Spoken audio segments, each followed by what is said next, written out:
गेल्या 4 ते 5 वर्षांपासून दुष्काळाने ग्रासलेल्या मराठवाड्यात यंदा मात्र चित्र वेगळं दिसतंय। राज्य सरकारची जलयुक्त शिवार योजना ज्या गावांनी प्रभावीपणे राबवली ती गावं खरोखरच जलयुक्त होऊ लागली आहेत। जालना जिल्ह्यातल्या परतूर तालुक्यातल्या वाटूर गावात जलयुक्त शिवार योजनेतून 6.5 किलोमीटर लांब नाल्याचं रुंदीकरण आणि खोलीकरण करण्यात आलंय। सरकारची आर्थिक मदत आणि आर्ट ऑफ लिव्हिंग संस्थेचं गाव पातळीवर प्रत्यक्ष काम यातून वाटूर गावात जलक्रांती साधता आली आहे।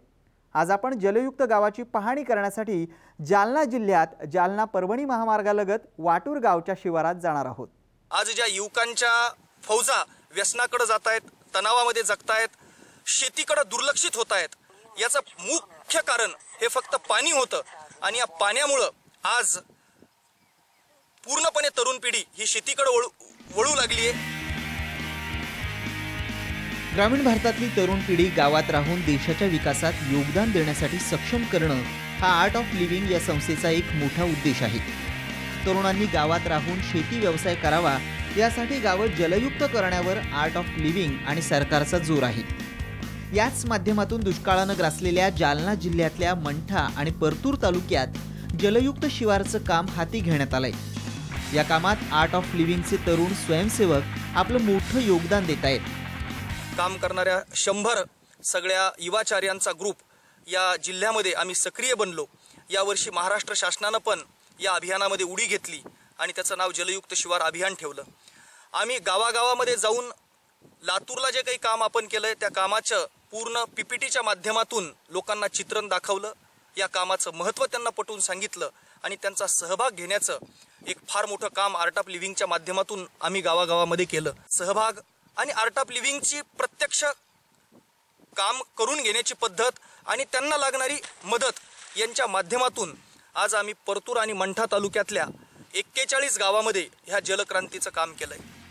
सरकारच्या जलयुक्त शिवार योजनेत आर्ट ऑफ लिव्हिंगनं सहभाग घेत जालना परभणी महामार्गालगत वाटूर गावातल्या एका नाल्याचं 6.5 किलोमीटर लांब पात्र खोल आणि रुंद केलंय। परतूर आणि मंठा या 2 तालुक्यांमध्ये तब्बल 48 गावांमध्ये जलयुक्त शिवार अभियानाचा कार्यक्रम आपण राबवला। या 48 गावांमध्ये आम्ही प्रत्येक गावामध्ये गावात गेलो आणि लोकांच्या बैठका घेतल्या। या बैठका घेण्यामध्ये मूलतः हेतू असा होता की लोकांना ही संकल्पना मुळामधून कळावी आणि याच्यासाठी आम्हाला आर्ट ऑफ लिव्हिंगची अतिशय मदत झाली। आर्ट ऑफ लिव्हिंगचे या ठिकाणचे कोऑर्डिनेटर श्री वाळे सर आणि त्यांचं सर्व जे संघ आहे हा सगळी टीम आमच्यासोबत आली आणि या टीमने आमच्यासोबत येऊन त्या गावामध्ये लोकांची पहिल्यांदा मानसिकता बदलण्याचं काम आम्ही केलं की पाण्याची आपल्याला गरज काय आहे। पाण्याची गरज 3 प्रकारे आहे। एक म्हणजे पहिले म्हणजे लोकांच्या पिण्यासाठी पाणी, दुसरं म्हणजे जनावरांसाठी पाणी आणि तिसरं म्हणजे पिकासाठी पाणी। आणि मग हे पाणी कशा प्रकारे अडवायचं आपल्याला यासाठीचे जे काही उपाययोजना आहेत या आम्ही लोकांना 3 स्तरावर समजून सांगितल्या। एक म्हणजे शेतातलं पाणी शेतातच अडवायचं, त्याच्यासाठी कंपार्टमेंट बंडिंगची आम्ही कामं या ठिकाणी केली। दुसरं म्हणजे विहीर पुनर्भरणाचे जो प्रयोग आहे त्याच्यामुळे तब्बल 1.5 महिन्यापर्यंत पाणी विहिरीचं वाढू शकतं हे लोकांना आम्ही समजून सांगितलं आणि विहीर पुनर्भरणाचं देखील काम या ठिकाणी झालेलं आहे। आणि तिसरं सगळ्यात महत्त्वाचं काम म्हणजे जमिनीची भूगर्भाची जी जलपातळी आहे ही वाढवण्यासाठी जे काही सद्यस्थितीतील ओढे आणि नाले आहेत या नाल्यांचं खोलीकरण सरळीकरण करणं आणि यातून जो नाल्यामध्ये साचलेला गाळ आहे हा गाळ उपसणं, तो शेतकऱ्यांच्या शेतामध्ये टाकणं आणि त्याच्या खाली जो मुरुमाचा थर आहे ज्यातून हे पाण्याचं मोठ्या प्रमाणात पर्क्युलेशन जमिनीमध्ये होणार आहे हा मुरुमाचा थर उकरणं याचं सविस्तर पीपीटीद्वारे प्रशिक्षण आणि माहिती आम्ही प्रत्येक गावामध्ये जाऊन लोकांना दिली। परतूर तालुक्यातल्या 30 गावांमध्ये जलयुक्त शिवार अभियानात लोकसहभागातून जलसंधारणाची कामं झाली आहेत। यामध्ये नाला खोलीकरण, विहीर पुनर्भरण तसंच इतर अनेक प्रकारच्या कामांचा समावेश आहे। यावर्षी महाराष्ट्र शासनानं जे जलयुक्त शिवार अभियान नावाचं अभियान सुरू केलंय या माध्यमातून डिझेलला लागणारा जो खर्च होता तो महाराष्ट्र शासनानं दिला। बाकी गावकऱ्यांनी फार मोठा सहभाग यामध्ये जमा केला। आमचे पालकमंत्री माननीय बबनरावजी लोणीकर यांनी मदत केली। आणखीन बरेचसे उद्योगपती जालन्यातले असतील किंवा आर्ट ऑफ लिव्हिंगचे डिओटी असतील यांनी पण हातभार लावला आणि प्रत्यक्ष गावकऱ्यांनी या कामामध्ये खूप मोठा मोलाचं सहकार्य केलं मला सांगताना अभिमान वाटतो की आज माझ्या वाटूरमधले आपण जे जलयुक्त शिवार अभियानामधील काम बघत आहोत, तर परतूर आणि मंठा तालुक्यामध्ये तब्बल 48 गावामध्ये अशा स्वरूपाचं सुंदर काम झालेलं आहे। तर जेव्हा शासनाने हे अभियान हाती घेतलं त्यावेळेस गावोगावी लोक यामध्ये सहभाग घ्यायला इच्छुक नव्हते। आम्ही अधिकारी वर्गाकडे गेल्यानंतर त्या ठिकाणी आम्हाला असं त्यांच्याकडून ऐकायला मिळालं की लोक प्रतिसाद देणार नाहीत, लोकांमध्ये नकारात्मकता आहे, अशा कामाबद्दल लोकांना इंटरेस्ट नाही आहे।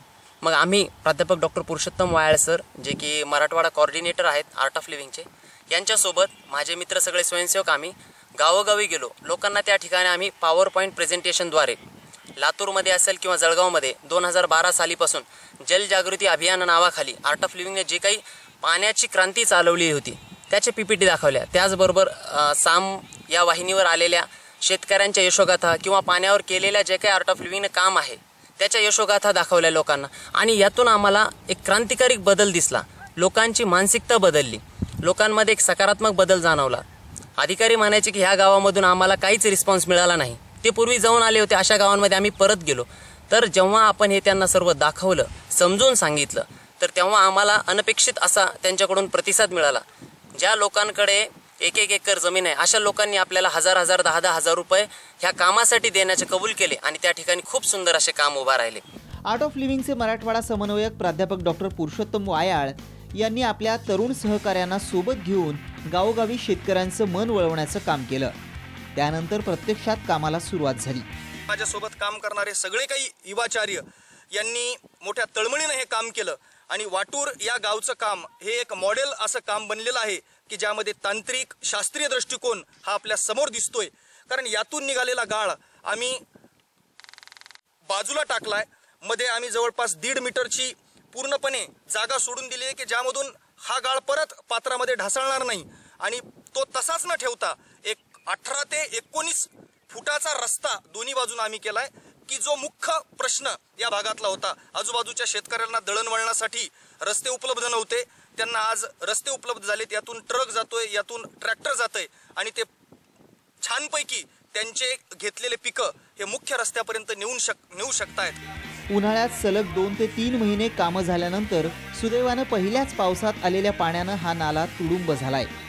अंदाजे 9 कोटी लिटर पाणी जमिनीत मुरल्यानं भूगर्भातला पाणीसाठा वाढू लागलाय। माझी शेती ही या नाल्याला लागूनच आहे, पण हा नाला अगोदर 5 फुटाचा होता। याच्या अगोदर माझ्या शेतामध्ये 2 विहिरी होत्या, पण त्या विहिरी पूर्ण हिवाळभर म्हणजे हंगामी पाणी होतं। 12 महिने 13 ते पाणी त्याच्यात असायचं आणि कधी संपायचं हे कळायचं सुद्धा नाही। पण आता हा नाला खोलीकरण केल्यामुळे अशा आशा पल्लवित झाल्या की बाबा इथून पुढे आम्ही बागायती शेती करू, केळी ऊसासारखं बागायती उत्पन्न घेऊ, आणि यामधून आमचा भरपूर फायदा असा आम्हाला असं वाटतं की अशी आशा आहे की आम्हाला आमच्या शेतकऱ्याचा, या बाजूच्या शेतकऱ्याचा किंवा 1-2 किलोमीटरवरच्या शेतकऱ्यासुद्धा या नाल्यापासून आम्हाला भरपूर फायदा होईल अशी आशा आम्हाला वाटते। हे काम खरं पाहता 1-2 नव्हतं, पण जिम्मेदारी गुरुजींनी सांगितलेले की responsibility is increase the power, अशा पद्धतीने आम्ही जिम्मेदारी घेऊन परमपूज्य श्री रविशंकरजी यांच्या आशीर्वादानं जिम्मेदारी घेऊन गावागावात जाऊन मानसिकता लोकांची बनवली।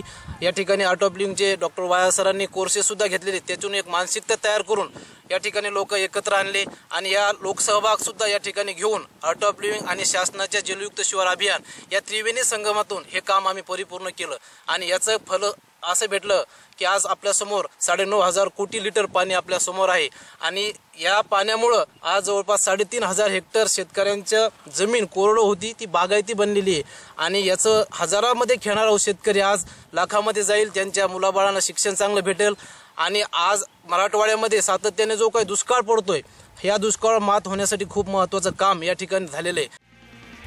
गेल्या आठवड्यात झालेल्या पावसानं मंठा आणि परतूर तालुक्यातल्या अनेक गावांमध्ये भूगर्भातल्या पाणी पातळीत वाढ झाल्याची माहिती पुढे येतेय। अतिशय सुंदर चित्र या ठिकाणी निर्माण झालेलं आहे आणि मोठ्या प्रमाणात जमिनीची जी पाण्याची पातळी आहे ती पाण्याची पातळी आता वाढ होण्यास सुरुवात होत आहे। निरोप आलेला आहे की काही गावांमध्ये जे विहिरी ज्या कोरड्या ठक पडल्या होत्या त्या विहिरींचे पाझर आता सुरू झालेले आहेत आणि हातपंपाने देखील काही ठिकाणी पाणी आलेलं आहे। याचाच अर्थ जलयुक्त शिवारचा फार मोठ्या प्रमाणामध्ये फायदा परतूर आणि मंठा या दोन्ही तालुक्यामध्ये झालेला आहे आणि शेतकऱ्यांनी याचं महत्त्व कळालेलं आहे. गेले जेमतेम 2 ते 3 महिन्यात झालेल्या नाला खोलीकरणाच्या कामांमुळे यंदा या 2 तालुक्यातली किमान 30 गावं टँकर मुक्त होणार आहेत. त्याचबरोबर इथली शेती देखील शाश्वत होणार आहे. या कामात सरकारबरोबर आर्ट ऑफ लिव्हिंग संस्थेचं मोठं योगदान असल्याचं प्रांताधिकाऱ्यांनी सांगितलंय. आर्ट ऑफ लिव्हिंग या संस्थेमार्फत लोकांची जनजागृती करणे हे सगळ्यात मोठं काम होतं. कारण लोकांना जर महत्त्व कळालं नाही तर इतर अनेक योजनांसारखी ही एक योजना आहे आणि हे सगळं काम शासनाचं आहे. शासनाने स्वतःच ते काम करावं आणि शासनाने स्वतःच हे जे ओढे नाले आहेत त्यांचं खोलीकरण करावं अशा प्रकारची लोकांची भूमिका असते. ती भूमिका आम्ही पहिल्यांदा बदलली आणि लोकांना याचं पहिल्यांदा महत्त्व पटवून दिलं. हे पहिलं भाग झालं. दुसऱ्या भागामध्ये आम्ही कंपार्टमेंट बंडिंगची कामं मोठ्या प्रमाणात घेतली. हा दुसरा भाग झाला. तिसऱ्या ह्याच्यामध्ये आम्ही विहीर पुनर्भरणाचं काम हाती घेतलं. चौथ्या ह्याच्यामध्ये आम्ही ओढे आणि नाले आहेत हे नाले खोलीकरणाचं काम हाती घेतलं आणि त्याचबरोबर काही ठिकाणी ज्या ठिकाणी निधी मंजूर होता त्या ठिकाणी CNB बांधण्याचं काम देखील हातात घेतलं. जलयुक्त शिवार योजनेतल्या कामांबाबत स्वतः मुख्यमंत्री आग्रही असल्यानं या योजनेला प्रशासनाकडून चांगली गती मिळतीये. गेल्या काही दिवसांपासून स्वतः मुख्यमंत्री गावगावच्या शिवारात जाऊन जलयुक्तच्या कामांची पाहणी करत असल्यानं या क्षेत्रात काम करणाऱ्या सर्वसामान्य नागरिक तसंच कार्यकर्त्यांचा आत्मविश्वास वाढू लागलाय. गेल्या अनेक दशकांनंतर शेतकऱ्यांच्या शिवारात जाऊन पाण्याची पाहणी किंवा विचारपूस करणारे फडणवीस हे कदाचित पहिलेच मुख्यमंत्री असावेत. त्यांचा आदर्श प्रशासन, गावगावचे शेतकरी आणि संस्थांनी घेतल्यास महाराष्ट्र दुष्काळमुक्त करण्यास वेळ लागणार नाही, हेच वाटूरच्या यशोगाथेतून दिसतंय. दीपक क्षीरसागर, साम TV, वाटूर, जालना.